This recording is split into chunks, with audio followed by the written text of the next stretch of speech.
Time అయితే 8 అవుతుంది ఇంటికి వచ్చేసరికి 2 బాటళ్ళు 3 రోజులు ఇంజెక్షన్ వేయాలా ఇన్ఫెక్షన్ ఎక్కువ ఉందని చెప్పినారు వీణాకి.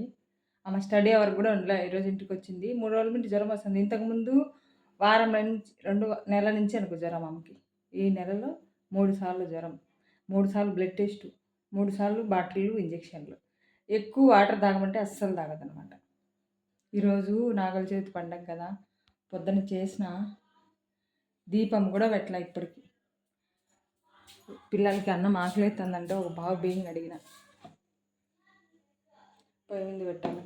టైం అయితే 8 కరెక్ట్గా. ముగ్గురు బయట గోరెంటాకు పెట్టుకుంటాను అక్కజిల్లలు ముగ్గురు. పాలు కాంచాలని తీసి పెట్టుకున్నారంట లడ్డు రూపా. మళ్ళీ నేను అరుస్తానని గమ్మున పెట్టేసినారు. నువ్వుల పిండి సల్లిపిండి కలిపి పెట్టినారు. కొబ్బరి చిప్ప అంతా కొరికేసినారు. వీళ్ళ టెన్షన్తో వీడియోలు చేయకుండా మానేసిన.